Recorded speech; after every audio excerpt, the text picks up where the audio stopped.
भिखारी लड्डाके ने देखा कि सबसे अमीर परिवार अनाथालय में पोते को चुन रहा था और उसने सोचा कि अगर उसे चुन लिया गया तो उसकी मां के इलाज के पैसे सुरक्षित हो जाएंगे। सीओ न शादी करना चाहता था और न ही किसी बच्चे को गोद लेना चाहता था, इसलिए वह गुस्से में कंपनी लौट गया। भिखारी लड्डच का मौका देखकर अंदर घुस गया। बुजुर्ग महिला सीओ के बेटे के गुस्से से बेहोश हो गई तो उसने उसे सहारा दे दिया। तब बुजुर्ग महिला ने पाया कि उसका चेहरा उसके बेटे के बचपन जैसा बिल्कुल था। अनाथालय के निदेशक ने जान लिया कि वह उनका नहीं है और उसे बाहर निकालना चाहा, लेकिन वह घुटनों के बल गिर गया और बुजुर्ग महिला ऐसी अपनी मां को बचाने की विनती करने लगा। उसे बस यह जानना था कि उसके पिता कौन है।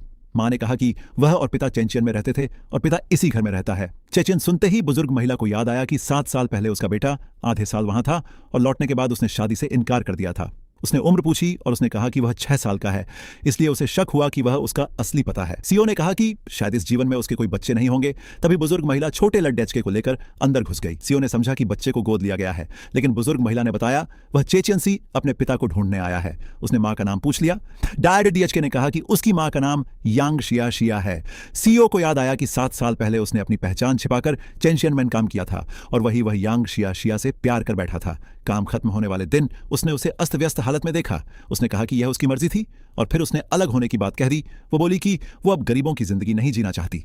फिर वह एक बूढ़े आदमी का हाथ पकड़ दियाज कर चली गई और सीओ ने मान लिया कि ऐसी महिला उसके बच्चे को जन्म नहीं दे सकती।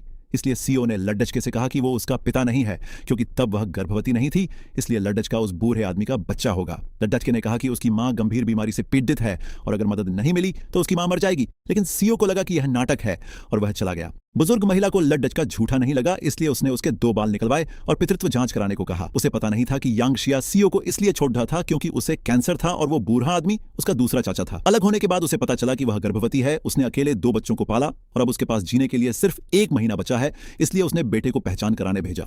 लड़के ने कहा कि पिता हमें अपनाने को तैयार नहीं है और मां का इलाज भी नहीं कराना चाहता। वो चाहता था कि उसकी मां ठीक हो जाए। दूसरे चाचा और दूसरी चाची पैसे मांगने आ गए और दोनों बच्चों को बेचकर पैसे कमाने आए। मां ने इलाज के लिए बचे हुए 2000 रुपए उन्हें दे दिए। तब जाकर उन्होंने बच्चों को छोड़ दा।